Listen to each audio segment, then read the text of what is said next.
दोस्तों, राष्ट्रीय आंदोलन 1885 से 1947 तक का जो भी महत्वपूर्ण टॉपिक दिया गया है बिहार एससीईआरटी बुक में, आज हम उसको कवर करने वाले हैं। यह बिहार क्लास 8 की बुक है, जिसमें भारतीय राष्ट्रीय आंदोलन के कुछ महत्वपूर्ण क्वेश्चन को दिया गया है, जो कि एग्ज़ाम पॉइंट के लिए काफ़ी महत्वपूर्ण है। तो आइए देखते हैं इसमें कौन कौन सा महत्वपूर्ण टॉपिक है, क्योंकि ये बिहार का एग्ज़ाम है। बीपीएससी टीचर तैयारी 1 2 3 4 और 5 जो भी होने वाला है और जो हो चुका है उन सब में इसी से क्वेश्चन पूछे गए हैं। तो आप इसको अच्छी तरीके से पढ़ लीजिए, क्योंकि आप बिहार के एग्ज़ाम देने जा रहे हैं तो आपको इसकी तैयारी बहुत ज़रूरी है। और अगर अदर स्टेट में भी जा रहे हैं तो अगर इससे संबंधित कोई भी क्वेश्चन पूछा जाता है तो आप उसे मिस नहीं कर पाएंगे, इसलिए आप इसको अच्छे से 2-3 बार देख करके पढ़ लीजिए। तो ये वीडियो शुरू करते हैं। क्लास 8 की बुक है, टॉपिक है 12th। तो देखते हैं कौन कौन सा महत्वपूर्ण टॉपिक है। भारत के महत्वपूर्ण शुरुआती राजनीतिक संगठन, इसमें देखिए जो है कि बंगाल में जो 1851-52 में ब्रिटिश सरकार द्वारा भारत के तीनों प्रोविंस में शुरू में जो अलग अलग 3 संगठनों का गठन हुआ था, उसमें अंग्रेज और भारतीय जमींदार केवल शामिल थे।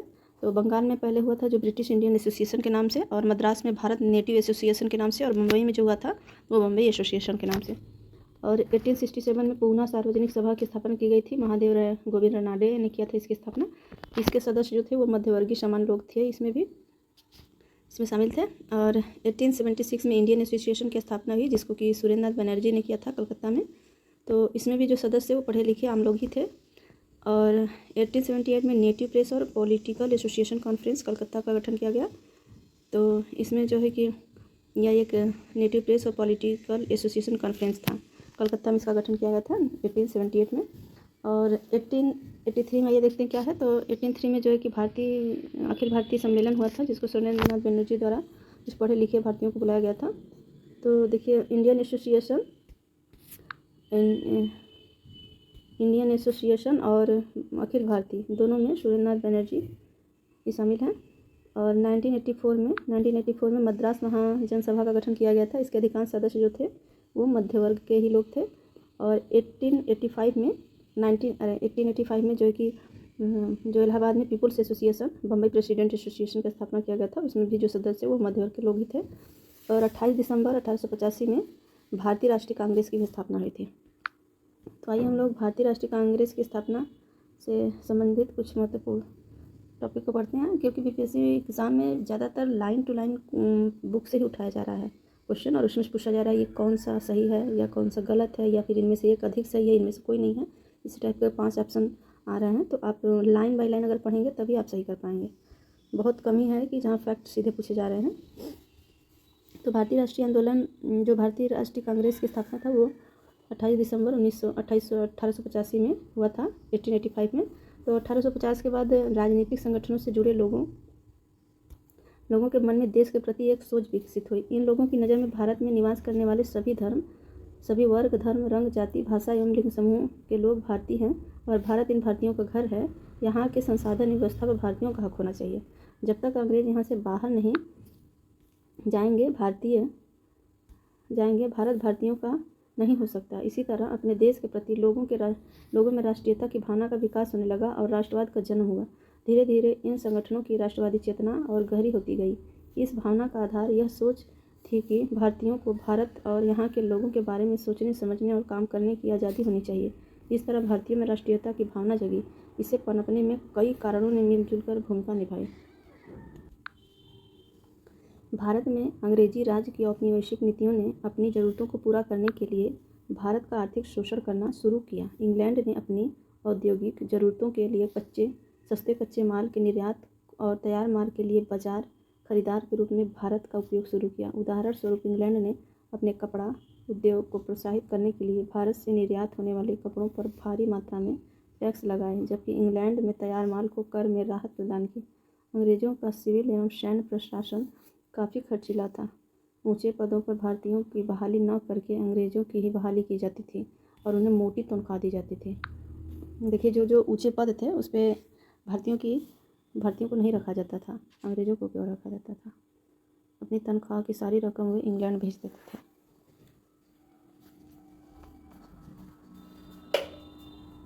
भारतीय मामले से जुड़े इंग्लैंड में काम करने वाले अफसर को भी भारत से ही पैसा दिया जाता था। जो इंग्लैंड में काम करते थे उनको भी भारत से ही तनख्वाह दिया जाता था, यहाँ का पैसा उनको दिया जाता था, और वहाँ वालों को यहाँ का पैसा और यहाँ वालों को भी यहीं का पैसा। मतलब इतना लूट, मतलब लूटने की भी एक हद होती है। और जो लूटे, देखिए भारत की इकोनॉमी कहाँ जा रही है और ब्रिटेन की कहाँ जा रही है। तो जो लूटते हैं शुरू में, बाद में बर्बाद ही होते हैं। फ्री का ज़्यादा दिन नहीं चलता है, फ्री का फ्री की तरह उड़ भी जाता है। तो यहाँ देखते हैं कि भारतीय नेताओं ने अंग्रेजों की भारत विरोधी नीति, आर्थिक नीतियों को ही दरिद्रता के लिए जिम्मेदार बताया। भारतीय नेताओं ने अंग्रेजों की भारत विरोधी आर्थिक नीतियों को ही दरिद्रता के लिए जिम्मेदार बताया। इसके अनुसार स्वदेशी माल और स्वराज ही समस्या का एकमात्र समाधान था। अंग्रेजों ने संपूर्ण भारत को अपने हित में राजनीतिक रूप से एकीकृत किया। भारत की राजनीतिक एकता ने देश के हर कोने के लोगों को मिलने जुलने का अवसर प्रदान किया। अंग्रेजों ने राजनीतिक एकता स्थापित करने के साथ ही प्रशासनिक एकरूपता भी कायम की। तब राजनीति तो करते ही थे, साथ ही साथ प्रशासनिक एकता भी कायम कर दिए कि जो हम चाहेंगे वही होगा, इसके अलावा कुछ नहीं। समूचे भारत में एक ही तरह की न्यायिक एवं प्रशासनिक व्यवस्था स्थापित की। अंग्रेजों ने संपूर्ण भारत को सड़क, तार एवं रेलवे के माध्यम से एक सूत्र में बांधा। देखिए यहीं से यही क्वेश्चन उठा के पूछ सकता है कि भारत को किसने सड़क, तार एवं रेलवे के माध्यम से एक सूत्र में बांधा? अंग्रेजों ने, भारतीयों ने? क्या ये पूछ सकता है कि सड़क रेलवे से केवल या तार रेलवे से केवल? एक छोड़ भी सकता है। तो आप इसको अच्छे से देख लीजिए कि सड़क, तार और रेलवे तीनों चीज़ें इसमें शामिल हैं। परिवहन के साधनों एवं प्रशासनिक एकरूपता में अलग अलग जगहों पर रहने वालों को मिलने जुलने एवं ब्रिटिश प्रशासन की शोषणकारी नीतियों पर विचार विमर्श करने का मौका दिया। भारत में राष्ट्रवाद की भावना को संगठित होने के लिए एक मंच मिला। भारत में राष्ट्रवाद की भावना को संगठित होने के लिए एक मंच मिला। अंग्रेजी शिक्षा ने भारत में आधुनिक राष्ट्रवाद की भावना को सशक्त बनाया। जो अंग्रेजी शिक्षा थी उसने भारत में जो है कि आधुनिक राष्ट्रवाद की भावना को सशक्त बनाया। पाश्चात्य शिक्षा प्रणाली ने संपूर्ण भारत को एक नया बुद्धिजीवी वर्ग दिया जो पाश्चात्य विचारों, स्वतंत्रता, समानता और भ्रातृत्व की भावना से प्रेरित था।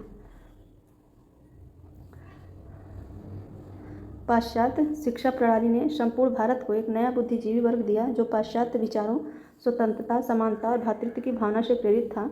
अंग्रेजी भाषा के रूप में शिक्षित भारतीयों को एक संपर्क भाषा मिली जिसके माध्यम से वे अपनी समस्याओं और विचारों के से संपूर्ण भारत में एक दूसरे को अवगत करा सकते थे।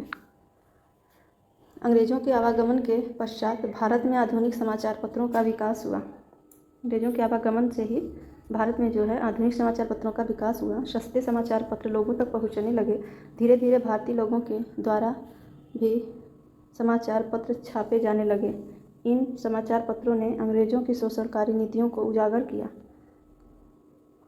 समाचार पत्रों के माध्यम से जब अंग्रेज के अत्याचार एवं शोषण का पर्दाफाश होने लगा तो अंग्रेजों ने वर्नाकुलर एक्ट प्रेस 1878 के माध्यम से, देखिए जब वो उनका जो है कि पत्राचार के माध्यम से जब उनका शोषण का जो भी शोषण करते थे वो अत्याचार शोषण जब पर्दाफाश होने लगा उनका, तो वर्नाकुलर प्रेस एक्ट लाए जिससे प्रतिबंध लगा दिया गया कि आप समाचार पत्र नहीं छाप सकते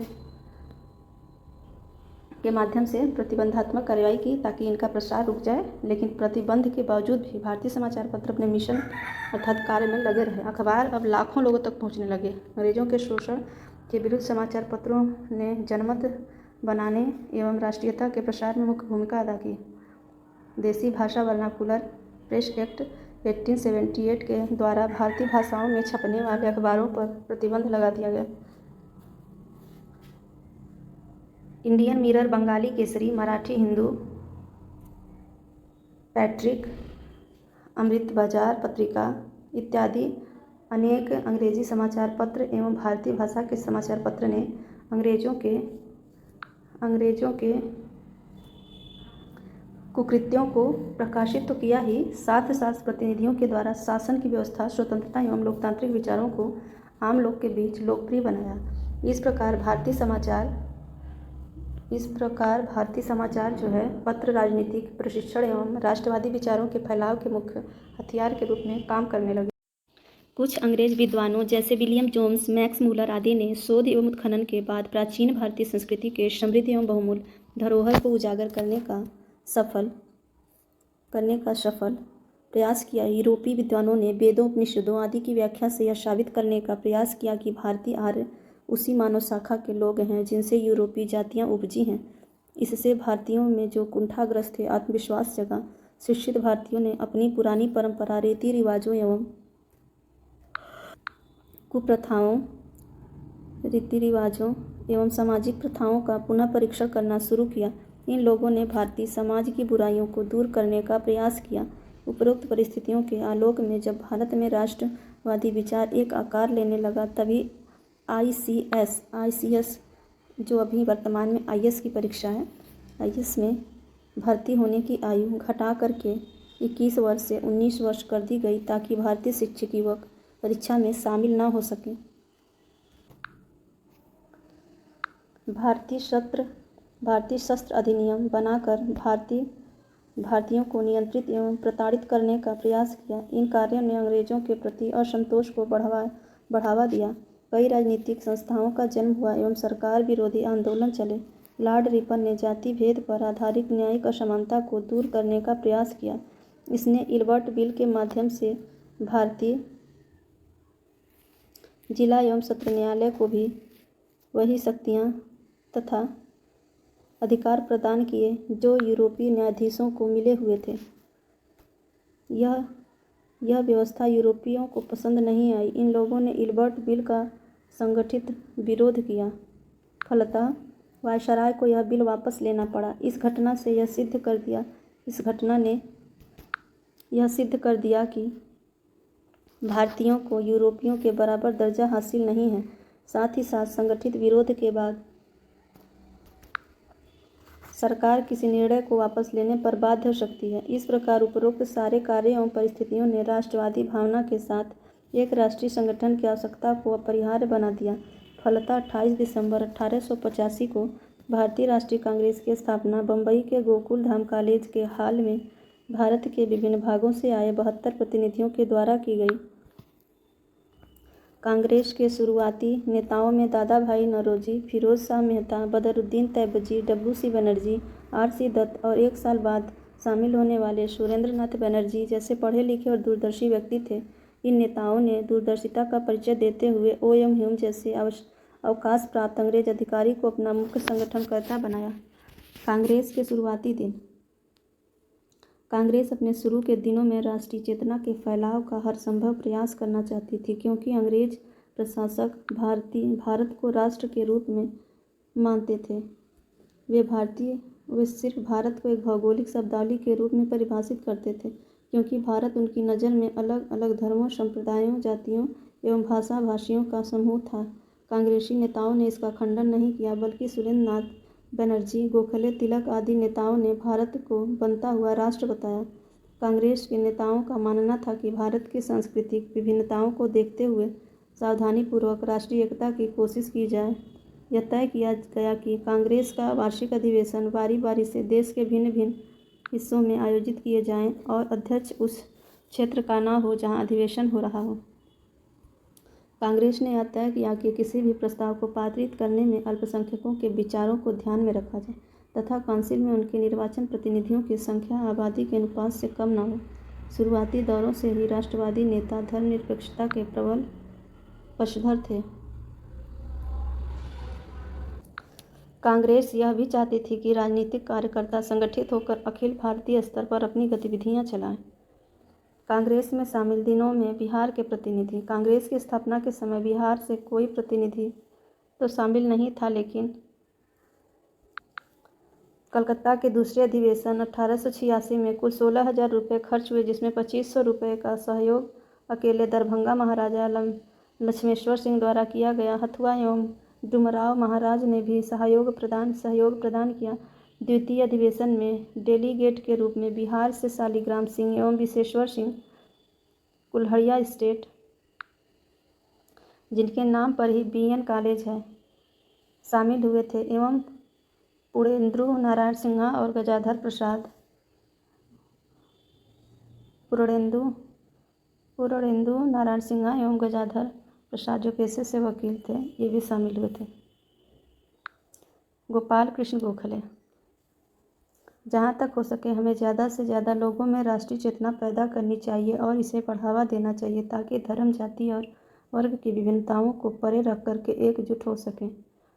शुरू में कांग्रेस के लिए जन आंदोलन, लामबंदी आदि चलाना नामुमकिन था, अतः उन्होंने राजनीतिक चेतना जगाने, जनमत बनाने के लिए मध्यवर्गीय लोगों से संपर्क शुरू किया, जो धीरे धीरे आम लोगों तक पहुंचा। दादा भाई नौरोजी, हम यहाँ एक राजनीतिक संगठन के रूप में इकट्ठे हुए हैं ताकि हम अपनी राजनीतिक आकांक्षाओं से अपने शासकों को अवगत करा सकें। WC बनर्जी ने क्या कहा? कांग्रेस का उद्देश्य भाईचारे के माध्यम से भारतीय जनता के बीच सभी तरह के जाति वर्ग और क्षेत्रीय पूर्वाग्रहों को समाप्त करना और देश के लिए काम करने वाले के बीच भाईचारे और दोस्ती का और मजबूत बनाना है। कांग्रेस के नेताओं ने लोगों को यह समझाया कि हम राष्ट्र हैं और उपनिवेशवाद हमारा दुश्मन है। इसी दुश्मन के खिलाफ हमारा संघर्ष है। यह सही है कि उस समय के नेताओं ने ब्रिटिश शासन के खिलाफ कोई जन आंदोलन नहीं चलाया, लेकिन उन्होंने उपनिवेशवाद के खिलाफ वैचारिक लड़ाई की शुरुआत अवश्य की। कांग्रेस ने तत्कालीन राजनैतिक विचारधाराओं, सामाजिक समूह वर्गों और समूहों को अपने साथ जोड़कर राष्ट्रवाद को आंदोलन के रूप में स्थापित किया। इस प्रकार कहा जा सकता है कि कांग्रेस ने अपनी प्रारंभिक अवस्था में लोकतांत्रिक एवं धर्मनिरपेक्ष आंदोलन की आधारशिला रखी, जनता में राजनीतिक चेतना पैदा की और उसे राजनीतिक रूप में शिक्षित किया। अपने प्रथम 20 वर्षों में कांग्रेस ने आंदोलन की जमीन तैयार करने का काम किया। 20 वर्ष केवल लग गए कांग्रेस को आंदोलन की ज़मीन तैयार करने में, मतलब सबको तैयार करने में, सबको यह समझाने में कि हम उपनिवेशवाद के खिलाफ हैं, हम अंग्रेज़ों के उपनिवेशक नहीं बन के रह सकते। स्वराज की चाहत 19वीं सदी में के अंतिम दशक आते आते कांग्रेस के ही बहुत सारे नेता ब्रिटिश शासन विरोधी राजनीति तौर तरीकों से असहमत दिखने लगे। वे कांग्रेस की प्रार्थना और प्रतिवेदन की नीति के प्रबल विरोधी थे। इस तरह की विचारधारा का नेतृत्व बंगाल में बाल बिपिन पाल, पंजाब में लाला लाजपत राय तथा महाराष्ट्र में बाल गंगाधर तिलक। इन्होंने प्रार्थना निवेदन की बजाय रचनात्मक कार्य एवं आत्मनिर्भर पर जोर दिया। इन्हें अंग्रेजों की न्यायप्रियता एवं नेक इरादों का कोई भरोसा नहीं था।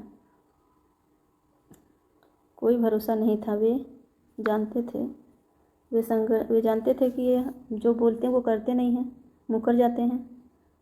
वे संगठन को ताकतवर और संगठित बनाना चाहते थे ताकि स्वराज के लिए अंग्रेजों से लड़ सकें। तिलक ने नारा दिया, स्वराज मेरा जन्मसिद्ध अधिकार है और मैं इसे लेकर रहूँगा। इन नेताओं ने गांव-गांव जाकर लोगों को संगठित किया तथा स्वराज के साथ साथ स्वदेशी की महत्ता पर भी बल दिया। प्रार्थना एवं प्रतिवेदन की नीति क्या है? शिक्षकों से चर्चा करें, बच्चों के लिए दिया गया है। बंग भंग एवं स्वदेशी आंदोलन देखते हैं।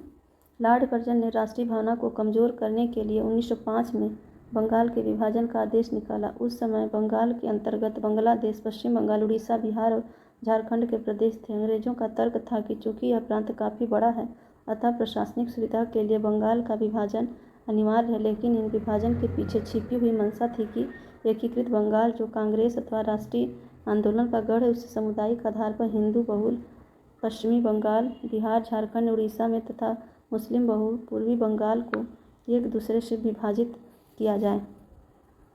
इस विभाजन में बंगला भाषी क्षेत्र को 2 भागों में विभाजित किया गया तथा विभिन्न भौगोलिक तथा भाषाई स्थिति रखने वाले बिहार, उड़ीसा एवं झारखंड को पश्चिम बंगाल के अंतर्गत रखा गया।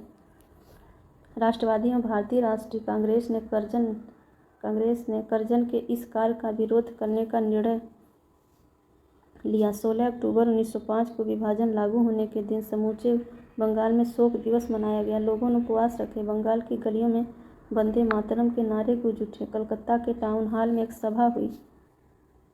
देखिए 16 अक्टूबर का वह दिन था, इस दिन को आप याद रखिए। 16 अक्टूबर 1905 जब बंगाल विभाजन लागू होने के दिन जो है कि समूचे बंगाल में शोक दिवस मनाया गया था, लोग उपवास रखे थे।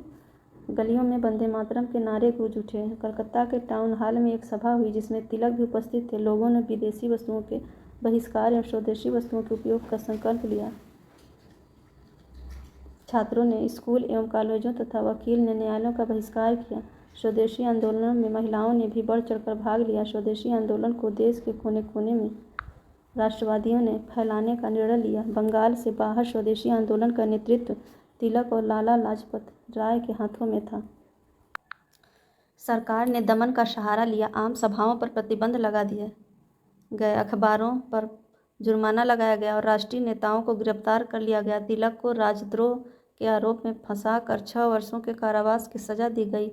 आंदोलन धीरे धीरे कमज़ोर पड़ता गया, लेकिन युवा राष्ट्रवादियों में आक्रोश बरकरार था। ये लोग अंग्रेज अफसरों की हत्या करके उनके दमन का जवाब देना चाहते थे। सांप्रदायिकता का बीजारोपण। अंग्रेजों ने बंगाल विभाजन से प्रयोग में लाई गई सांप्रदायिकता की नीति को आगे बढ़ाते हुए 1906 में मुसलमान जमींदार एवं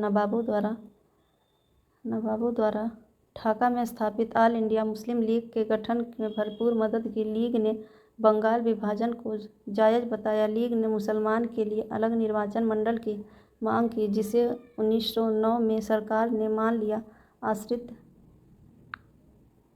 आरक्षित सीटों से चुनकर आने वाले मुसलमान प्रतिनिधि सिर्फ अपने ही समुदाय के लोगों के हित और स्वार्थ की बात करने लगे। इसी समय पंजाब में हिंदू सभा नामक राजनीतिक दल का गठन किया गया। इसका विस्तार हिंदू सभा के रूप में 1915 में किया गया। दोनों दल परस्पर विरोधी विचारधारा रखने वाले थे, जिससे आगे चलकर भारतीय राष्ट्रीय आंदोलन सांप्रदायिक विचारों से कमज़ोर हुआ।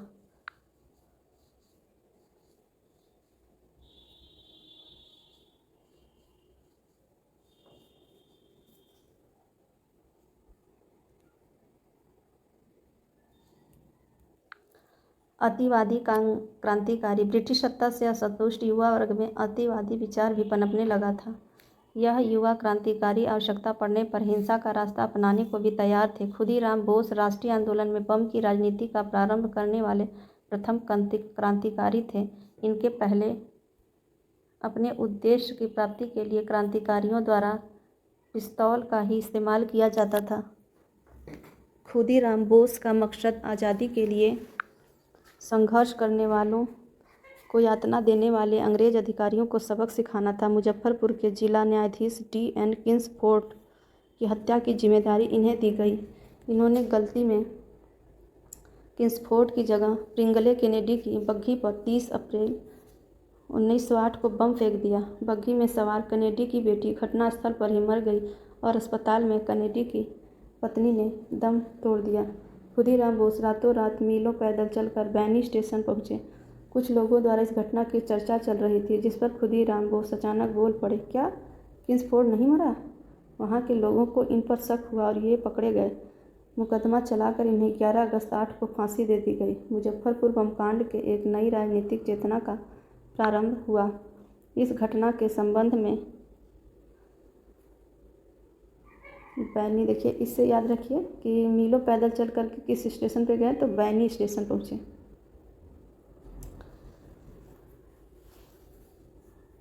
मुजफ्फरपुर बमकांड के एक नई राजनीतिक चेतना का प्रारंभ हुआ। इस घटना के संबंध में 22 जून 1908 को केसरी के संपादकीय में तिलक ने लिखा कि पृथक निर्वाचन मंडल किसी खास धर्म और जाति के लोगों का चुनाव अपने जाति या धर्म के लोगों द्वारा किया जाना पृथक निर्वाचन मंडल कहलाता है। सांप्रदायिकता किसी संप्रदाय द्वारा अपने राजनीतिक स्वार्थों की प्राप्ति के लिए धार्मिक भावनाओं का इस्तेमाल। गांधी का आवागमन। गांधी जी जब आए दक्षिण अफ्रीका से सत्याग्रह का सफल प्रयोग करने के बाद महात्मा गांधी 1915 में भारत लौटे। गांधी जी ने अंग्रेजों की नस्लभेदी नीति के खिलाफ अहिंसक आंदोलन चलाकर दक्षिण अफ्रीका के लोगों के हक की लड़ाई लड़ी। दक्षिण अफ्रीका में उनके संघर्ष में उनकी सफलता ने भारत में उनकी काफ़ी लोकप्रियता बना दी। भारत में उन्हें काफ़ी लोकप्रिय बना दिया था सफलता ने। सत्याग्रह क्या है? सत्याग्रह शोषण एवं अन्याय के विरुद्ध अहिंसक तरीके से न्याय की मांग करना, यानी सत्य के लिए आग्रह करना। नस्ल भेद, शारीरिक रंग एवं बनावट के आधार पर लोगों के बीच भेदभाव। गांधी जी ने तत्कालिक परिस्थितियों को समझने के लिए पूरे देश का दौरा किया और साबरमती आश्रम अहमदाबाद को स्थापित किया। जो साबरमती आश्रम था वो अहमदाबाद गुजरात में था। गांधी जी के आगमन के समय भारत में होम रूल आंदोलन पूरे जोर पर था, लेकिन वे इस में शरीक नहीं हुए। वे होम रूल आंदोलनकारियों के इस विचार के विरोधी थे कि अंग्रेजों के लिए कोई भी मुसीबत उनके लिए अवसर है। इसकी रणनीति के तहत होम रूल आंदोलन छेड़ा गया था। गांधी जी नरमपंथी राजनीति में भी आस्था नहीं रखते थे। गांधी जी सिर्फ सत्याग्रह में विश्वास रखते थे। वे किसी भी संगठन में अपनी शर्तों पर शामिल होना चाहते थे। भारत में सत्याग्रह का प्रथम प्रयोग चंपारण। यदि प्रथम सत्याग्रह पूछे तो दक्षिण अफ्रीका, भारत में प्रथम सत्याग्रह पूछे तो चंपारण। गांधी जी ने राष्ट्रीय आंदोलन की मुख्य धारा से जुड़ने से पहले स्थानीय समस्याओं को लेकर चंपारण, बिहार, अहमदाबाद और खेड़ा में आंदोलन का नेतृत्व किया। चंपारण और खेड़ा तो किसानों का आंदोलन था, लेकिन अहमदाबाद आंदोलन औद्योगिक मजदूरों से संबंधित था। सबसे सफल कहानी बिहार के चंपारण की है। 19वीं सदी के आरंभ में चंपारण के किसानों के साथ अंग्रेज बागान मालिकों ने एक समझौता किया। इस फैसले के तहत बीघे के 3/20 में किसानों को नील की खेती अनिवार्य रूप से करनी पड़ती थी। इसे 3 कठिया पद्धति भी कहते थे। यानी अगर 1 बीघा में 20 बिस्सा है तो उस 20 बिस्सा में से 3 बिस्सा पर नील की खेती करनी होती थी और 17 बिस्सा पर आप कुछ भी बो सकते थे, क्योंकि नील खेती करने से वह ज़मीन अनुपजाऊ हो जाती थी, यानी ऊसड़ बंजर हो जाती थी।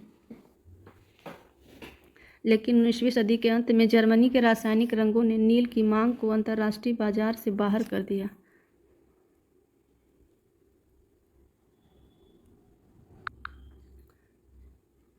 किसान नील की मांग घट जाने के कारण खेती नहीं करना चाहते थे। लेकिन अंग्रेज बागान मालिकों ने समझौते से मुक्त करने के लिए कई तरह की अनुचित शर्तें रखी। किसानों के विरोध में तंगहाली के बावजूद अंग्रेज जमींदार किसानों को लूटते रहे। चंपारण के किसानों को जमींदारों ने चंगुल से मुक्त करने के लिए राजकुमार शुक्ल ने कांग्रेस के लखनऊ अधिवेशन में गांधी जी से चंपारण आने का आग्रह किया। गांधी जी जब किसानों की समस्याओं को समझने के लिए चंपारण पहुंचे तो कमिश्नर ने उन्हें वापस जाने का आदेश दिया, लेकिन गांधी जी ने इसे मानने से इनकार कर दिया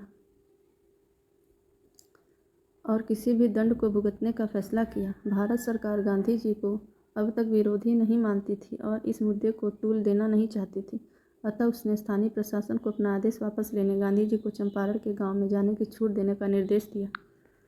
गांधी जी अपने सहयोगियों ब्रजकिशोर, देखिए यहाँ महत्वपूर्ण है कि गांधी जी अपने सहयोगियों किसके साथ गए थे। तो देखिए ब्रजकिशोर प्रसाद, राजेंद्र प्रसाद, महादेव देसाई, JB कृपलानी एवं बिहार के स्थानीय नेताओं के साथ घूम घूम कर उनकी समस्याओं को जानने का प्रयास करते एवं बयान दर्ज करते। सरकार ने भी मामले की छानबीन के लिए कमेटी गठित की, जिसका सदस्य गांधी जी को भी बनाया। इसमें ब्रजकिशोर प्रसाद, राजेंद्र प्रसाद, महादेव देसाई और JB कृपलानी के अलावा अन्य लोग वहाँ के थे। गांधी जी आयोग को समझने में सफल रहे कि 3 कठिया व्यवस्था समाप्त हो तथा बागान मालिकों द्वारा अवैध रूप से वसूली रकम वापस की जाए। बागान मालिक 25% रकम वापस करने पर सहमत हुए।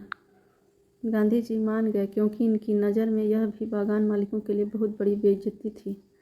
शर्मिंदगी से 1 दशक के अंदर ही बागान मालिक चंपारण छोड़कर चले गए। चंपारण की सफलता के बाद अहमदाबाद के जमीन मजदूरों ने भी मदद मांगी। वे विश्व युद्ध के कारण बढ़ती महंगाई को लेकर वेतन वृद्धि की मांग कर रहे थे, लेकिन मिल मालिक मजदूरों की मांगों पर ध्यान नहीं दे रहे थे। गांधी जी ने शांतिपूर्वक हड़ताल का सुझाव दिया, लेकिन बगैर वेतन के मजदूर लंबे समय तक हड़ताल नहीं कर सकते थे। इस परिस्थिति में गांधी जी ने स्वयं भूख हड़ताल पर बैठने का निर्णय लिया। गांधी जी की भूख हड़ताल से घबराकर मिल मालिकों ने मजदूरों का वेतन बढ़ाने का निर्णय लिया। गांधी जी ने भारतीय राष्ट्रवादियों को सत्याग्रह का शस्त्र दिया। शांतिपूर्वक हड़ताल और उपवास के माध्यम से अंग्रेजी साम्राज्यवाद का राष्ट्रवादियों ने डटकर मुकाबला किया।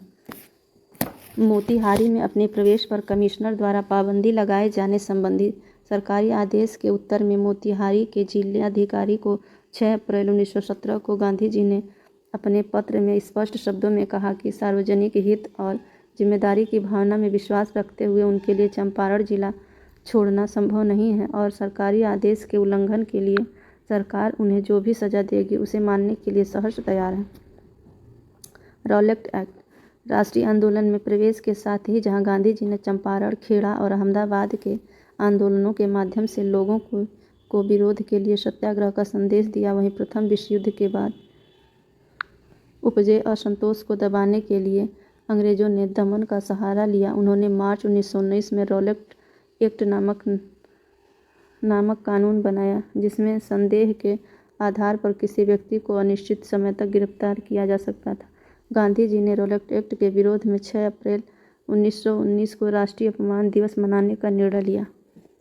6 अप्रैल राष्ट्रीय अपमान दिवस। राष्ट्रीय निर्णय लिया। राष्ट्रव्यापी विरोध पर एवं प्रदर्शन हुए। इसी क्रम में पंजाब के दो नेताओं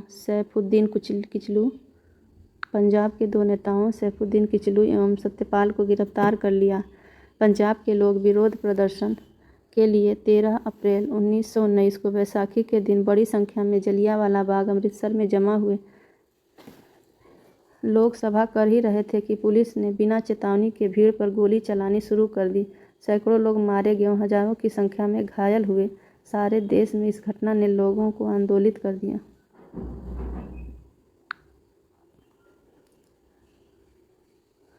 खिलाफत और असहयोग। प्रथम विश्व युद्ध में पराजय के बाद तुर्की के खलीफा को पद से हटा दिया गया। दुनिया के अन्य हिस्सों के मुसलमानों की तरह भारतीय मुसलमान भी ऑटोमन साम्राज्य के पवित्र इस्लामिक स्थल पर खलीफा का नियंत्रण ही देखना चाहते थे।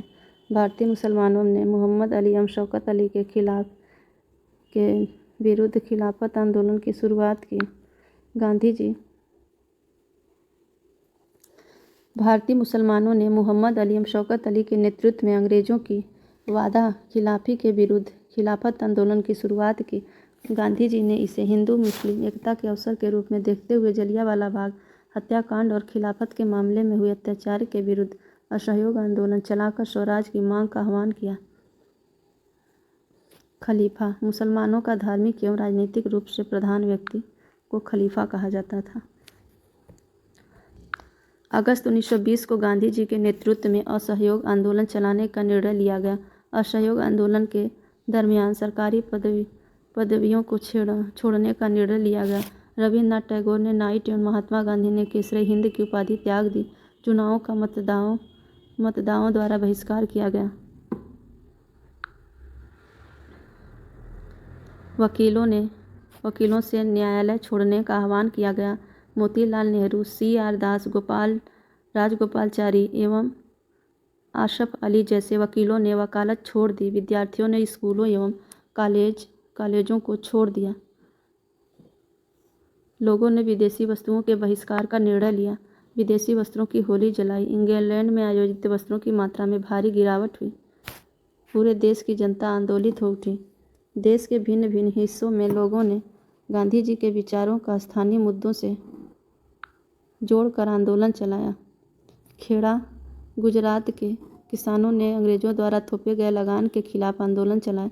तमिलनाडु में शराब दुकानों की घेराबंदी। आंध्र प्रदेश में वन सत्याग्रह तो पंजाब में अकालियों ने गुरुद्वारे में बैठे हुए भ्रष्ट महंतों को हटाने के लिए आंदोलन चलाया।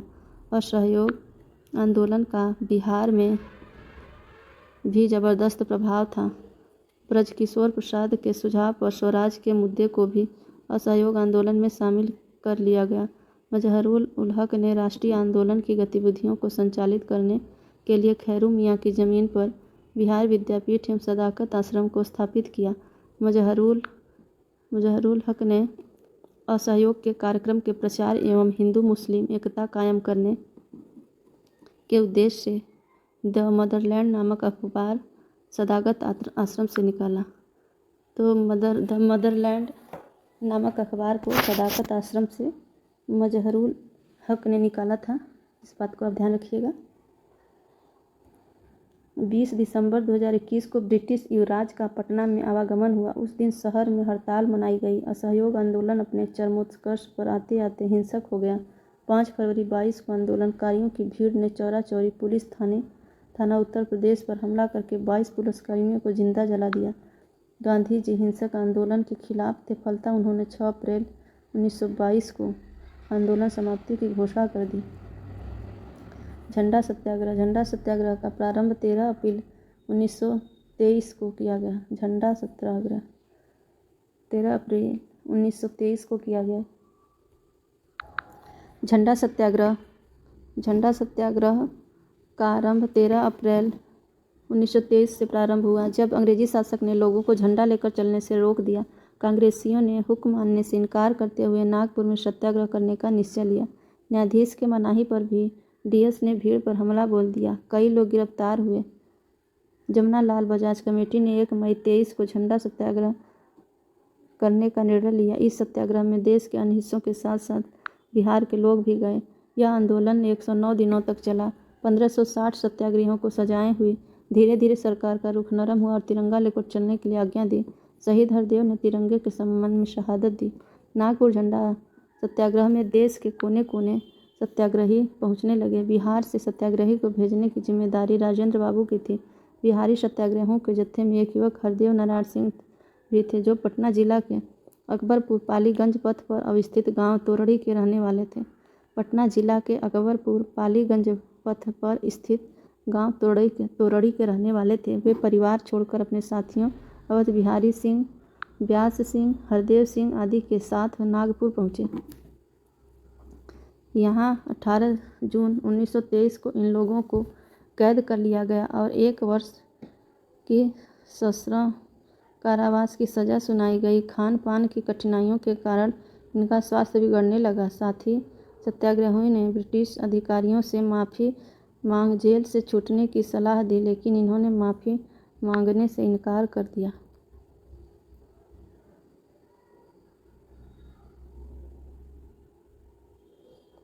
इनकी मृत्यु नागपुर जेल में ही हो गई। उस समय राजेंद्र बाबू भी उसी जेल में बंद थे। हरदेव नारायण सिंह का शव राजेंद्र बाबू, सरदार पटेल, चित्तरंजन दास आदि को सौंपा गया। दाह संस्कार सबों ने मिलकर किया। अपने शहीद पुत्र की याद में पिता चंद्रिका सिंह जीवन पर्यंत तिरंगा अपने कंधे पर ढोते रहे।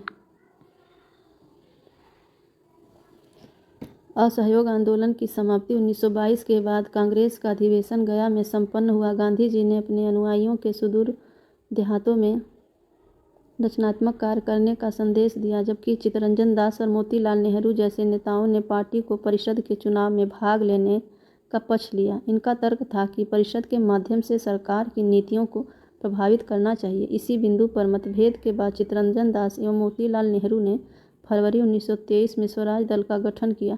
पटना में ही इनकी आरंभिक बैठक हुई, लेकिन बिहार में राजेंद्र प्रसाद आदि के प्रभाव के कारण स्वराज दल असफल रहा। असहयोग आंदोलन के स्थगन के बाद जनता के बीच उपजी असंतोष की भावना का लाभ संगठन के उद्देश्य से भारतीय कम्युनिस्ट पार्टी एवं राष्ट्रीय स्वयंसेवक संघ RSS का गठन हुआ। क्रमशः एक पार्टी सर्वहारा जनसाधारण वर्ग की प्रतिनिधि थी, तो दूसरी खुद को हिंदूवादी एवं उग्र राष्ट्रवादी संगठन मानती थी। इसी दौरान सरदार भगत सिंह जैसे क्रांतिकारी राष्ट्रभक्तों ने हिंदुस्तान सोशलिस्ट रिपब्लिकन आर्मी का गठन किया। इसी दशक के अंतिम वर्ष में जवाहरलाल नेहरू अध्यक्षता में पूर्ण स्वराज का प्रस्ताव भी पारित किया गया एवं 26 जनवरी 1930 को लाहौर में रावी नदी के तट पर स्वतंत्रता दिवस मनाया गया। लाहौर में रावी नदी के तट पर 26 जनवरी 1930 को स्वतंत्रता दिवस मनाया गया।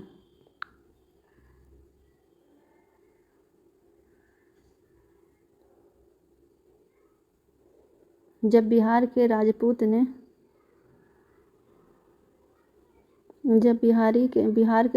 ने भगत सिंह की हत्या के जिम्मेदार को मार डाला। बैकुंठ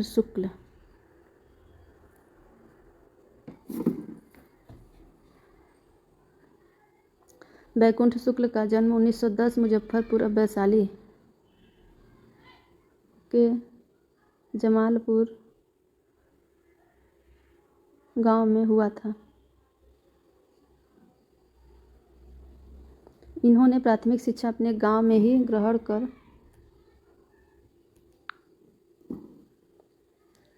के जमालपुर गांव में हुआ था। इन्होंने प्रारंभिक शिक्षा अपने गांव में ही ग्रहण कर मथुरापुर गांव के लोअर प्राइमरी स्कूल के शिक्षक बन गए।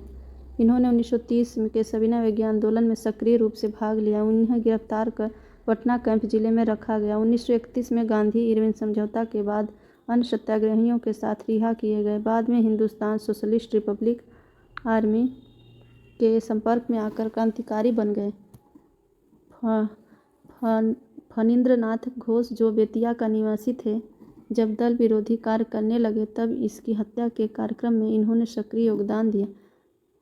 फणींद्रनाथ घोष ने सरकार की तरफ से अनेकों राजनीतिक षड्यंत्रों में गवाही दिया।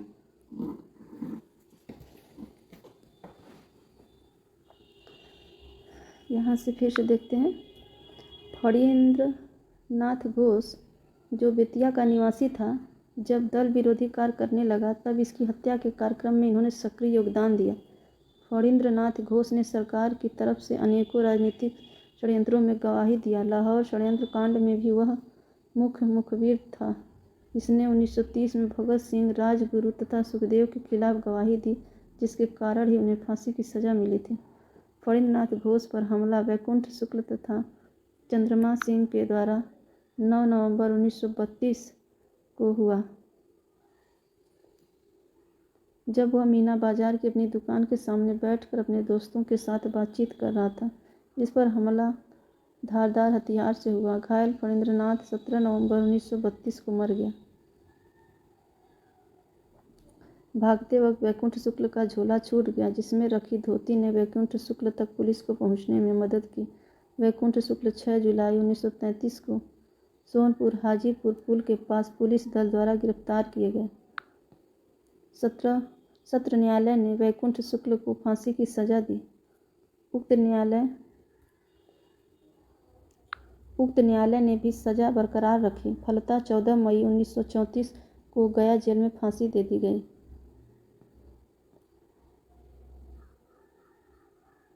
दांडी मार्च। जब गांधी निकल पड़े नमक कानून तोड़ने के लिए, दांडी मार्च। सरकार ने नमक के उत्पादन एवं बिक्री पर अधिकार स्थापित कर टैक्स लगाया, जिससे सरकार को अच्छी आमदनी होती थी। इस कानून से देश का हर व्यक्ति, अमीर, गरीब, महिला, पुरुष, ऊंच नीच प्रभावित था। गांधी जी ने नमक कानून को राष्ट्रीयता की भावना से जोड़ा। वे जानते थे कि यह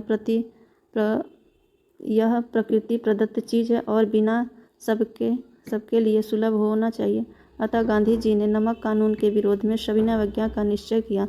उन्होंने अपने सहित 79 साथियों के साथ, कहीं 79, कहीं 80, कहीं 78, यहाँ पे दिया गया है 79 साथियों के साथ 12 मार्च 30 को साबरमती आश्रम से दांडी समुद्र तट के किनारे के लिए नमक तोड़ने निकल पड़े। 6 अप्रैल 1930 को दांडी पहुंचकर गांधी जी ने सार्वजनिक रूप से नमक इकट्ठा कर कानून को तोड़ा। गांधी जी ने पानी उबाल कर भी नमक बनाया।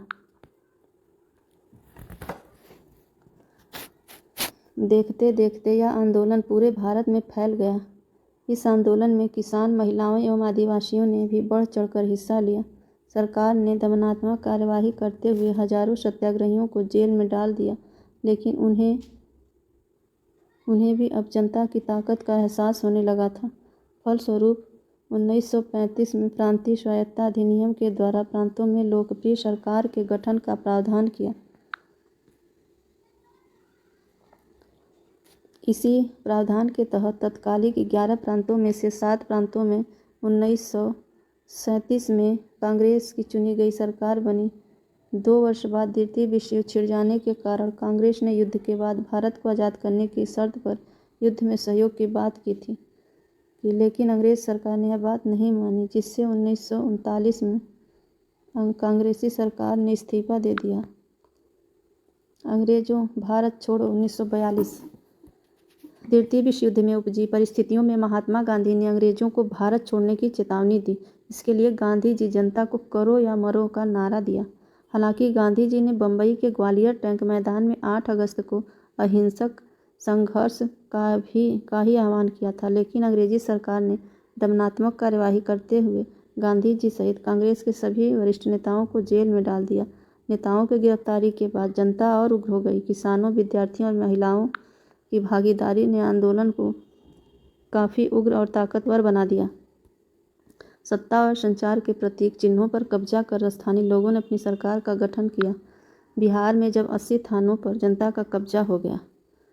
पटना जिला के पालीगंज में ज़बरदस्त संगठन करने के कारण थाना को झुकना पड़ा और 14 अगस्त को थाना में ताला लगा दिया गया। 15 अगस्त को दरोगा जी ने स्वयं इनकलाब जिंदाबाद का नारा लगाते हुए झंडा फहराया। आज ही के दिन एक जत्था उलार से अरवल की ओर बढ़ा जा रहा था। उस जत्था पर पुलिस की ओर से अचानक गोली चलाई गई, जिसमें रामकृष्ण करेड़ा रानीपुर के रहने वाले थे कि बाह में गोली लगी। वहां से उन्हें घायल अस्पताल पालीगंज अस्पताल में लाया गया, जहां उनकी मृत्यु हो गई।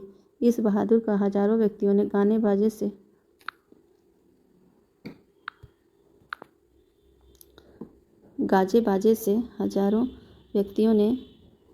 गाजे बाजे से के साथ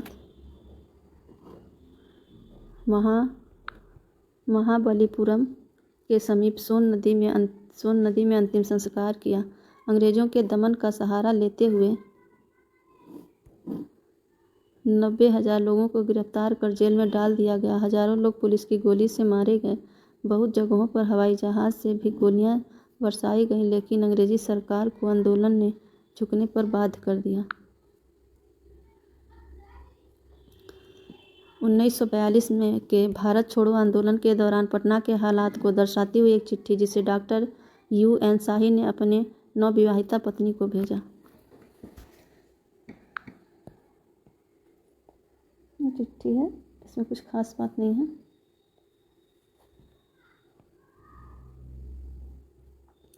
आगे देखते हैं।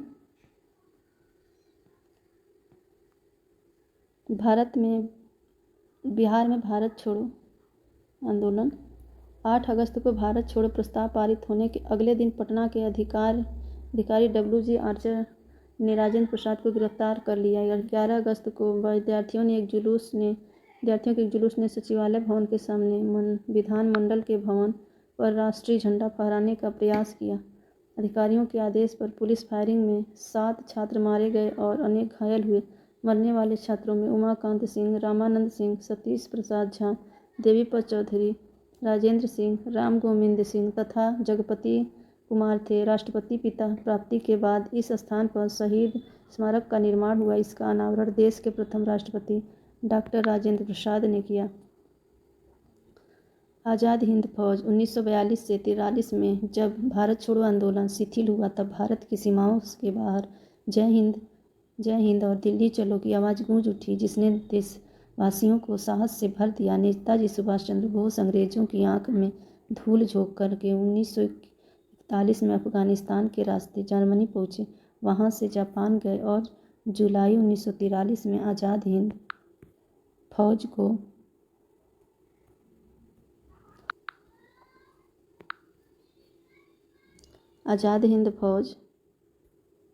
1942 में जब भारत छोड़ो आंदोलन शिथिल हुआ, तब भारत की सीमाओं के बाहर जय हिंद और दिल्ली चलो की आवाज़ गूंज उठी, जिसने देशवासियों को साहस से भर दिया। नेताजी सुभाष चंद्र बोस अंग्रेजों की आंखों में धूल झोंककर 1941 में अफगानिस्तान के रास्ते जर्मनी पहुंचे, वहां से जापान गए और जुलाई 1943 में आज़ाद हिंद फौज को फिर से संगठित किया।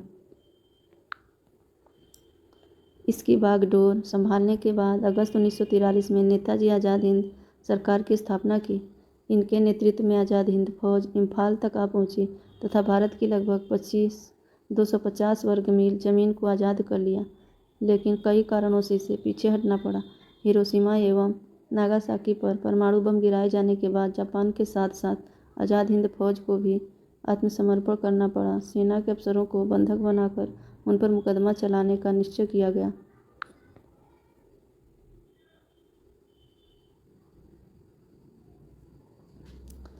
सबसे पहले तीन वरीय अफसर शाहनवाज, ढिल्लन और सहगल पर मुकदमा चलाया गया। इन अफसरों के बचाव में कांग्रेस आगे आई और देश के बड़े बड़े बैरिस्टरों, जिनमें भूला भाई देसाई, डॉक्टर काटजू, डॉक्टर तेज बहादुर संप्रू और जवाहरलाल शामिल थे, निःशुल्क मुकदमा लड़ा। पूरे देश में इन वीरों के समर्थन में प्रदर्शन किए गए, फिर भी जजों ने इन्हें दोषी ठहराते हुए मृत्युदंड की सज़ा सुनाई, लेकिन अंग्रेजी सरकार को देश के वातावरण को देखते हुए इतनी हिम्मत नहीं हुई कि इन्हें फांसी दे सके। तीनों जनरल रिहा कर दिए गए। बाद में आज़ाद हिंद फौज के और लोग भी रिहा कर दिए गए। आज़ाद हिंद फौज का राष्ट्रीय गीत।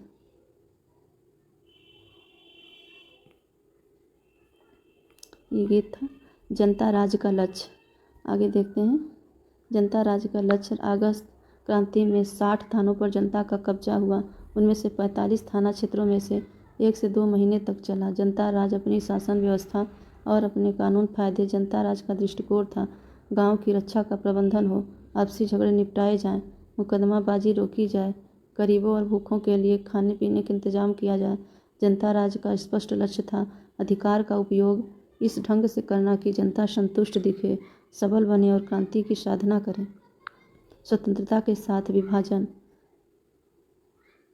राष्ट्रीय आंदोलन जैसे जैसे संगठित होकर स्वतंत्रता की ओर बढ़ रहा था, अंग्रेजों ने फूट डालो राज करो की नीति का सहारा लिया।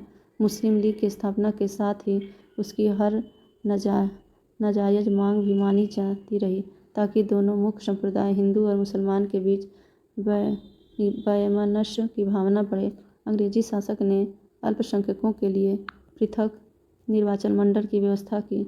शुरू में तो मुस्लिम लीग अपने आप को मुसलमान के एकमात्र प्रतिनिधि संगठन के रूप में स्थापित नहीं कर सकी, लेकिन धीरे धीरे कांग्रेस द्वारा मुसलमानों के अपने लक्ष्य के गोलबंद करने की विफलता ने मुस्लिम लीग की ताकत एवं महत्वाकांक्षा को बढ़ा दिया। सांप्रदायिक मानसिकता वाले विश्व और राष्ट्रीय आंदोलन की मुख्य धारा में अपनी जगह नहीं बनाने वाले नेता मुस्लिम लीग के साथ जुड़ने लगे।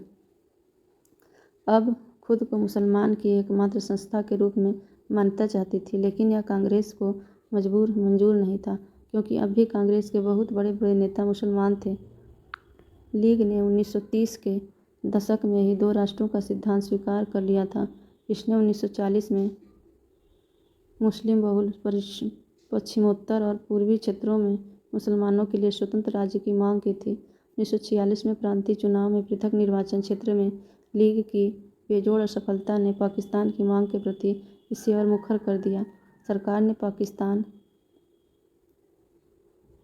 मांग और भारत की स्वतंत्रता के संबंध में अध्ययन करने के लिए 3 सदस्यीय कैबिनेट मिशन भारत भेजा। कैबिनेट मिशन ने मुस्लिम बहुल क्षेत्र को कुछ स्वायत्तता प्रदान करते हुए ढीले ढाले महासंघ के रूप में अविभाजित भारत का सुझाव दिया।